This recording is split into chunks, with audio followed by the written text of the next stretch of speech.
Vulnerability fosters good emotions and mental health. Vulnerability also is a sign of courage. We become more resilient and brave when we embrace who we truly are and what we are feeling. The Vulnerable Scientist podcast is a space for scientists who are honest and authentic or are working towards it.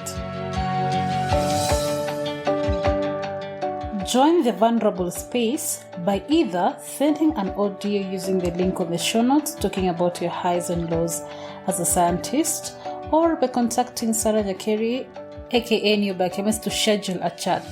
The Vulnerable Scientist podcast benefits both the listener and the one sharing. You can now rate this podcast on Spotify or put a review on Apple Podcasts or any other listening platform with a rating button. And to share your thoughts, feel free to send an audio message using the audio link, either using your name or anonymously, to be published on the following episodes of the Vulnerable Scientist podcasts.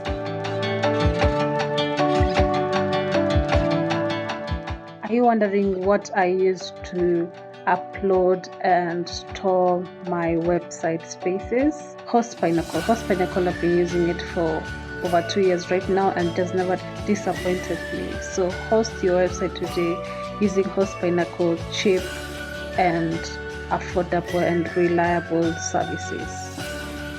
To start experiencing Host Pinnacle goodness, click on the link on the show notes and you will not regret your decision.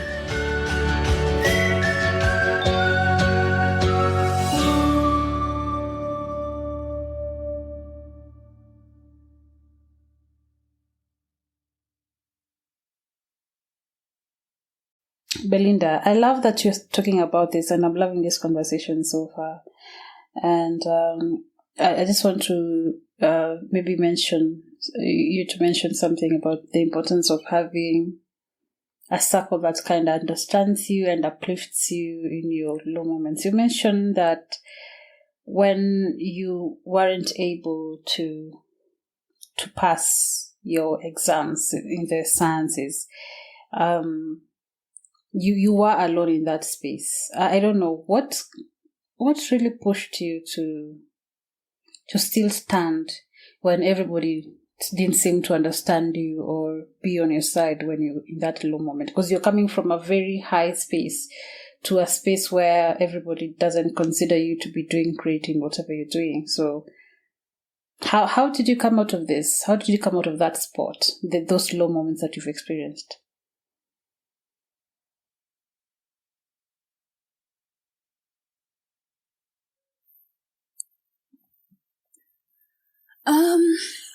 Okay.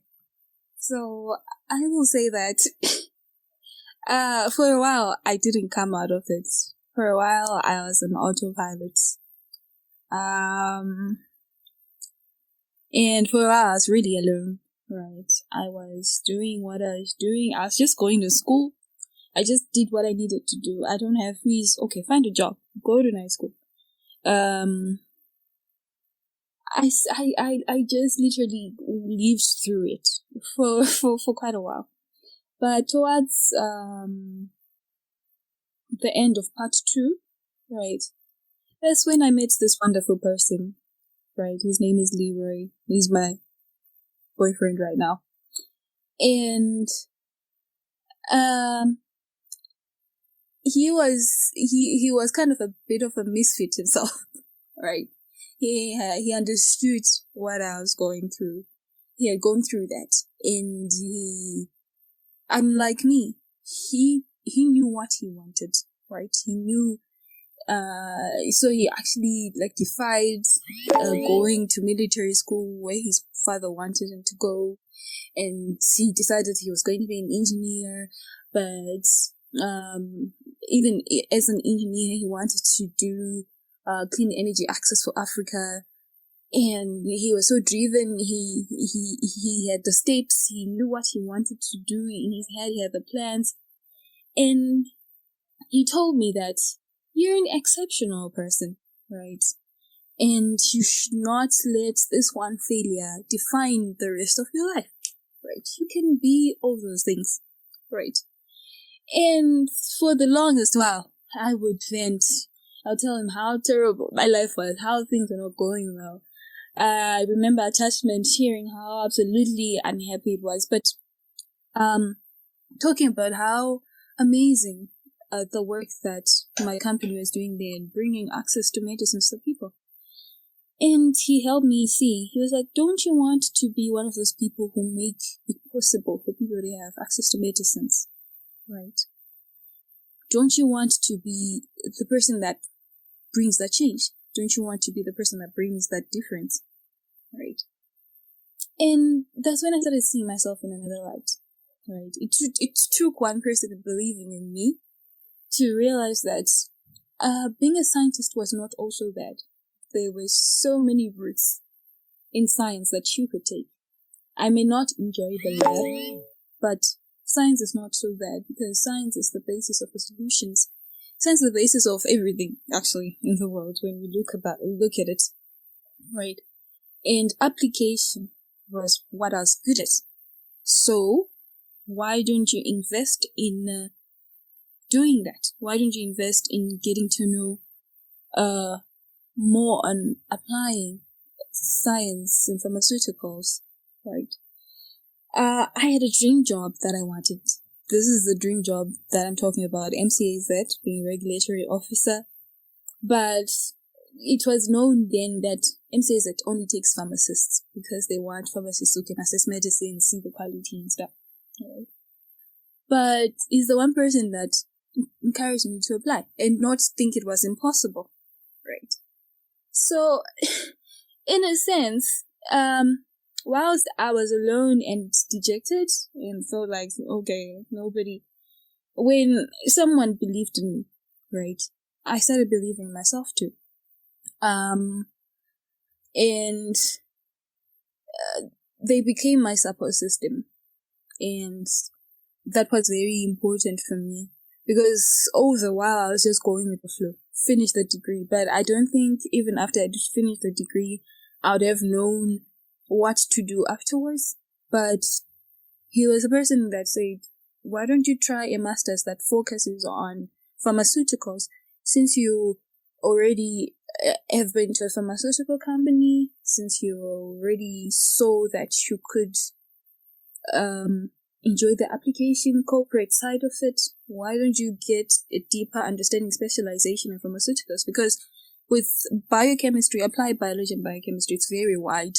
You could go to food, you could go to environmental science, you could go anywhere, right, including pharmaceuticals. So I think having somebody that listens, who is outside of the situation, who believes in you, is possibly the one thing that I needed to be able to believe in myself too. But to be honest, on my own, I felt crushed. I didn't feel like I was anything anymore. And as you rightly said, I was so used to being the outstanding person, the the outstanding individual where everybody's wowing, oh, they're so great, they're so amazing, they're so good at this. And when you take him from that spotlight to where you're just like alone, yeah, it can be really bad. But that also was the best lesson of this all, right? You don't necessarily need to be the best person, or you don't necessarily need to be the source of admiration or the object of admiration for everybody to feel good about yourself, because that's dangerous, right? You should, in your own capacity, be confident, be happy with what you do, because when you depend on other people for their approval, when that approval goes, right, you end up very low and depressed, right? And most often, when you are in that situation where you depend on other people's approval to thrive, right? You are not going to be very independent in your decisions. There always has to be some level of approval from those people, right? I think the reason why maybe I did not stand up for myself when I could have pursued arts was because I needed those people around me to approve so much. I didn't stand up for myself to say, hey guys, I did do well with this math and this science and this physics at O level, but I'm not capable of pursuing this at advanced level. Let me do what I do. Because it would have disappointed me, and I didn't want to disappoint. So at the end of the day, because I thrived on that approval, I ended up in the sport that I was. Right. So that's how I carried through. I very much appreciate that person because they were there for me, and I appreciate them still, because up to now, I'm not sure I would have found myself in this arena and have been able to distinguish my personality, my capacity, my capabilities in this arena. I might just have been carried along and still have been on autopilot up to now. So, yeah. I have so many questions about this, and I'm glad that you actually mentioned those people or that person who's been influential in that. And I think so far when I've been doing this podcast, it's been a very relieving and a happy state for me when I talk to men who support their women, and I talk to women who talk about the men that supported them, especially in their space. But in general, I love that you talked about that. It is important to have at least one person in your life who believes in you and holds your hand and, tells you that it's still okay even if you're not in that space, to tell yourself it's okay, like you're in that low moment and it's okay to be in that low moment, and someone to make you, look back and think again. I love that you talked about that. It's very important. It doesn't have to be someone who is in your career path or anything, just someone who believes in what you're doing. So I have a lot of questions regarding what you've talked about, but I just want us to go to the highs. Maybe you talk about the highs that you've experienced through your career, then maybe I can chip in my curiosity.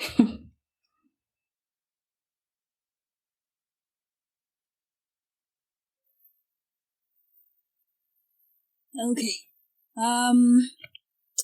Well, I know you're curious, Sarah.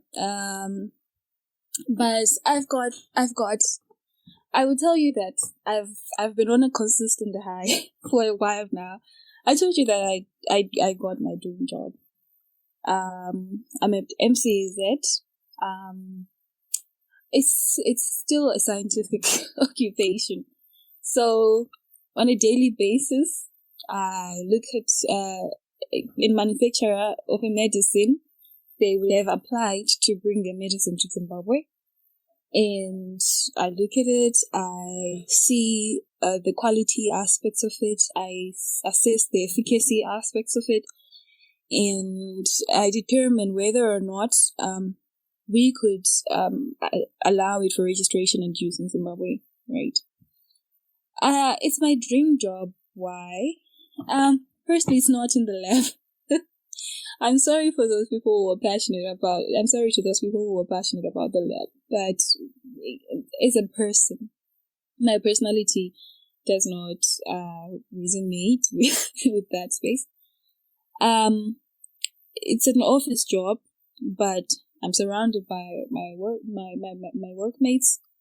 I do work that I feel makes a difference for the people that I care about. Whenever I assess that medicine, I put extra effort to not overlook anything, because I think this might be the medicine that my mother is going to take when she's not feeling well.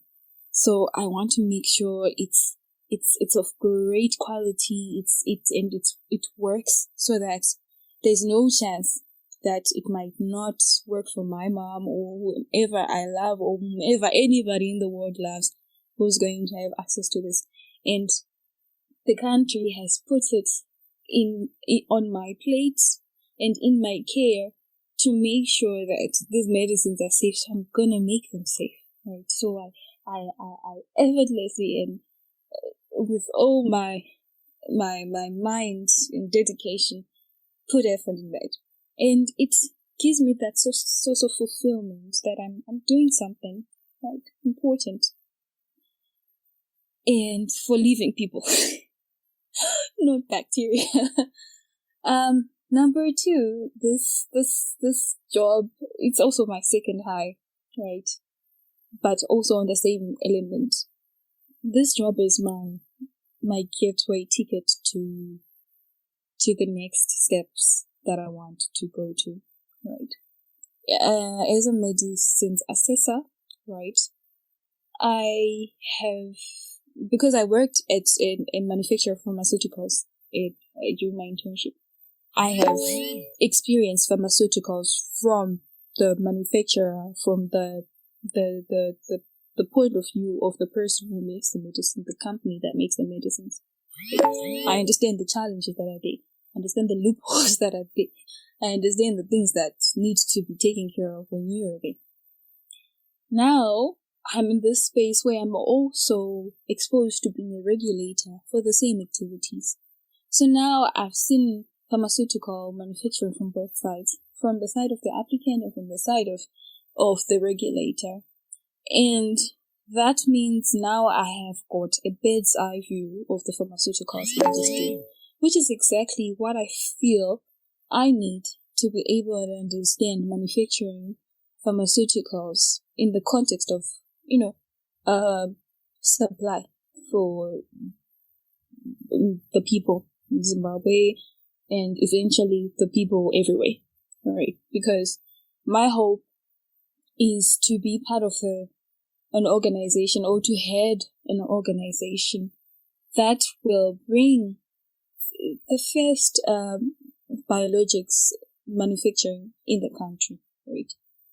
Africa doesn't have that many. Actually, it has one. It actually has only one company, I believe in Egypt, that makes biological medicines, right? I think, which is a biosimilar.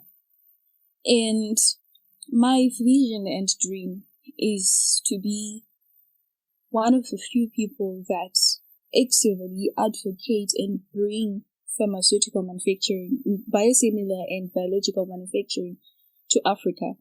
All those cancer medicines that our people need, or that insulin that our people are getting at a very high cost right now, it could be made and supplied affordably in Africa.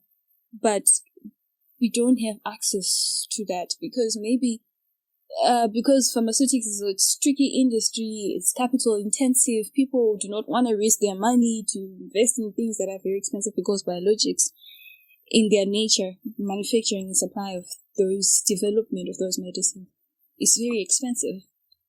So I understand that the corporate world or the private companies don't want to put their money there right now in Africa. It's just easier to go for the, smaller molecules. But as an individual, I feel like it's inevitable, right? Medicine, as we know it, is going towards biological medicines. Medicine, as we know it, is going towards personalized medicine. We're going towards gene therapy. We're going towards a point in the future where everything that we're doing right now, we're going to replace it with molecular techniques of doing medicine. And to think that we're still stuck buying active pharmaceutical ingredients from countries like India, we're not even making our own APIs for small molecules in Africa.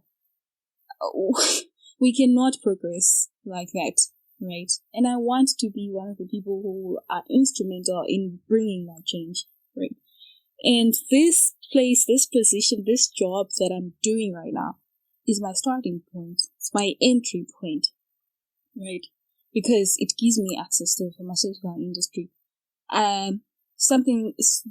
Positions that would ordinarily be accessible to people who did pharmacy, I now have access to those positions. So, it's my high, because every day I'm there, I have hope that I'm one step closer. I'm one day closer to my dream, to my vision, right? And also just thinking about highs, I'm particularly proud of the moment that I completed my master's degree. Simply for the same reason that I've just stated again. Right. The moment I realized that I wanted to join corporate pharmaceutical, right, I knew that I had to specialize in pharmaceuticals, and that pharmaceutical biotechnology was that for me. And the whole time that I was there, I didn't have money to pay for that degree. I was always in debt. My head of department was always calling me and asking me about the arrears that I owed the university. Yeah, it was not great, but surprisingly, I got it, right? During that time when I was doing the masters, I had not gotten my job at MCZ, and I was working at this other manufacturing company. Actually, it's PepsiCo Zimbabwe, and I was also a microbiologist there. But as I've already stated, the lab for me, it's not a space for me. I don't enjoy myself there. I find it's restrictive. It's not inspiring. My creativity is very limited in that area, simply because maybe it's not my space, right? I always felt that I was mediocre in that space. So, and also the remuneration was not inspiring. It was very limiting, to the point where I could not afford to pay for my tuition, which was generally affordable, but I could still not pay for it. So yeah, when I was able to beg that master's to see that certificate in my hand, knowing the struggle that I had gone through, and even the day that I was leaving Chinua University to bring my samples to the Central Vet Lab for assessment, because I was working on finding therapeutic substances in a certain plant. Right, it's patented now, so I cannot talk about it much. But when we were trying to find therapeutic elements from a certain plant, right, that day I had to transfer my samples from Chinua University, which is one city away from Harare, and I literally had a car crash, and the car was a wreck. It had to be completely written off, but I had to carry my samples from that car wreck. Luckily, I was not straight. I came out safe and okay. Carried my samples, left the accident scene, went to the Central Vet Lab, continued with my experiment, because my project was due. I had to make sure it was done and finished within the space of 2 years. I could not defer. I could not do anything. Right. So, just thinking about all those experiences and knowing that, I had no money, I almost died, but I finished. It was a high moment for me. I was so excited, I was so happy. I told everyone that I could. I even posted on LinkedIn, sharing my lessons about the whole experience. So, yeah, those have been very extreme highs for me, right? And now, life in general, when I think about the fact that my father passed away when I, the oldest child, was like 16 years old. My siblings were young then. My youngest brother was 5 years old. But now everybody is doing well. My brother who's after me is an engineer now. My sister is doing law. My little brother's finishing high school. My mom is a PhD holder. I have a career that I'm working towards, and might not be the best, but I definitely know it will be better. It's going to be greater. every day for me is a high now. I'm so optimistic. I'm so scared of how optimistic I am because I'm worried. What if it doesn't go according to plan? But it will go according to plan. It has to. So, in short, those are my highs. Those have been the highlights of my life. I love that you mentioned that it's not like it's scary that you're very hopeful of where your career is headed. Scary things are good. It's good to be scared, kind of, because it motivates you to still hope for the best for what you're doing. I don't know about what other people think, but I like that you're scared. It's a good thing that you're scared. I've loved your journey. It's a very, I don't know, when I contacted you, I wasn't sure what kind of story you're going to tell, and wow, this is a lot. There's a lot of life lessons that are coming out of your story, and it's just interesting. So, out of curiosity, I'm assuming your dreams and passions before, when you're struggling with your studies and not passing, your struggles, your dreams had nothing to do with science. And you've also mentioned that when you finally got into science, you weren't happy with the beeping incubators. That was funny though. I was laughing on my own. And the smelling microorganisms. I love that you also mentioned that it's okay if something is not working for you. Maybe it doesn't align with your personality. It's not your thing. And it's someone else enjoys that, and that's okay because it also contributes to the growing of the society. So let's talk about your dreams. You've mentioned that you want to go into pharmacy, the corporate, to venture more, to grow into that because you're already in that space, and to see more manufacturing companies in Africa, which is a very big problem. And I love that you're talking about that, and I'm happy that there's someone who wants to make that dream possible. And I also love that your master's project had something great that came out of it. And I wish you could talk more about that, but it's okay if you don't have to talk about it. So the question is, what is still your dream? What was your dream then? What did you want to do really? What is your dream now? But let's talk about then and now. Has your dream changed? Do you think it will change again? Are you open to it changing again?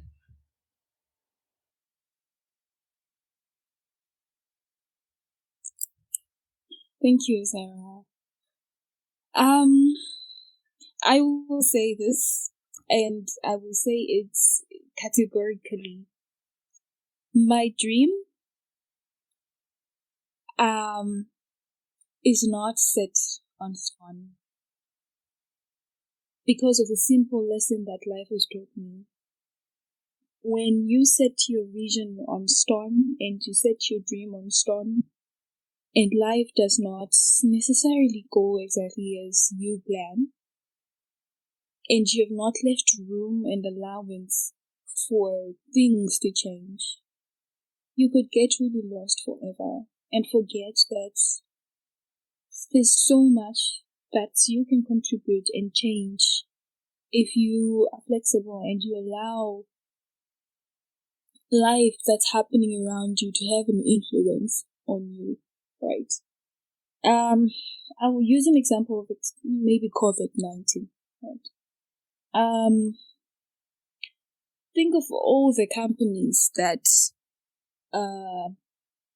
depended on having physical presence of their clients in the space for them to operate business, right? Had those companies' visions been set in stone and their methods and strategies had been set in stone, they could have lost it, right? It took adjusting, it took negotiating with the ecosystem then to be able to thrive and survive. So, before I even comment on my dream then and now, I'll say that my dream now, right, is my dream now, right? But as dynamic as the times are, certainly there will be shifts, and I'm so willing to allow my circumstances to shape that vision. But whatever it has to be, that dream has to be significant. It has to be great. It has to be scary. It has to be something that I don't even know how to execute. That's just my rule. But above all else, it should align with my philosophies and beliefs as a person. About what's good, about what's great, what's good for society, what good I could contribute to the world. Then to your question, when I was younger, to be honest, part of the reason why I easily got carried into science was because my vision and my dreams were not solid. They were not distinct. I had not pictured them. I had not defined them, right? I, as an individual, enjoyed advocating. I would talk about women empowerment. I would speak about ensuring that nobody is undermined, particularly issues to do with feminism. I'm a very vocal feminist. I feel like there's so much that the world can do for women, right? So even in the space, in the scientific space, if you go to my LinkedIn profile, you see that all the time I'm saying, let the women lead, put women in leadership seats. We want to hear the voices, we want to hear women contribute, right? That I think that has been my guiding philosophy. I feel like there's so much injustice that we experience simply on the basis of having two X chromosomes, simply on that basis, which is unfair, right? And from way before I could even understand what it was, I always felt that injustice. I wanted to speak against it, right? So I imagined that I was going to be a women's rights advocate. Probably I was going to go into law, but a human rights lawyer focusing on women issues, right? I think that would have happened to me automatically had I gotten the right guidance, right? But I didn't. As I've grown older, I've realized that women problems, and as big as they are, in as much as we need to talk about them and advocate about them, there are also even much bigger problems that not only affect women and children, but everyone, including the high and mighty, the men and everyone, including access to healthcare, access to quality medicines, right? I think being in this space, in this environment that I am exposed to issues of to do with therapeutics has opened my eyes to that issue, right? So much that even when I think of women now, I think about access to healthcare. Even when I think of women right now, I think about women who have money to buy insulin. I think, so what can we do? What can we do now to help solve these problems? Right? In as much as I didn't plan for science, right, it has been a very big influence to my line of thinking now. Obviously aligned to social problems, because that's how I'm wired. But science has made its mark on my thinking and my vision and my dream. Now I dream that let me make those women that I care so much about have access to good medicine, access to better services, access to those expensive therapeutics that we're getting at exorbitant prices simply on the basis that we can't make them in our own countries, right? And whilst it's still, it's still in there, it's now a vision which is part of a larger vision, which is why I said I will allow my dream to be flexible, because as I'm more exposed, as I grow bigger, as I have access to wider, more knowledge, my understanding of things will widen, and possibly what I can do as well will grow bigger, right? What I can influence will grow bigger. So if I can influence problems that have to do with a small group of girls, in that moment, that will be my dream, to be able to solve that problem. But I believe with time, I may get access to resources and knowledge and influence that allows me to deal with these issues at a wider scale.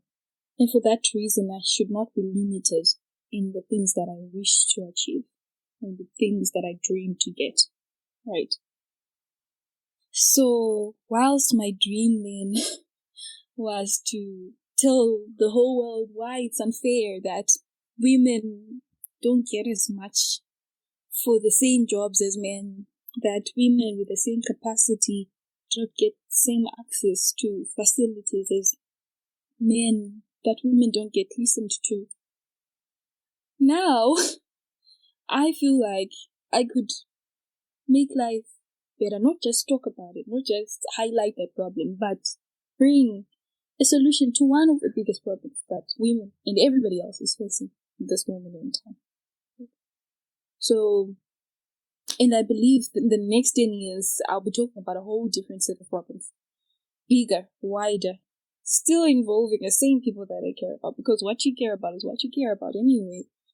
But as you know more, and as your vision widens about a specific area, and as your resources and capacity become larger, you have the responsibility to do more, and for that reason, you have to expand your dream. And that's me, right? Right now, I'm talking about pharmaceuticals, talking about bringing access to biosimilars to Africa, to Zimbabwe. But who knows? We could be talking about bringing new technologies that we cannot even dream of right now to access to humans. We could be talking about bringing new access to technologies that we don't even know about to Earthers, in case we find that there's another planet out there with a whole set of people. I don't want to limit myself or my vision. I want to be as flexible as I can, but I will still care about the things that I care about, and I will always do something about them.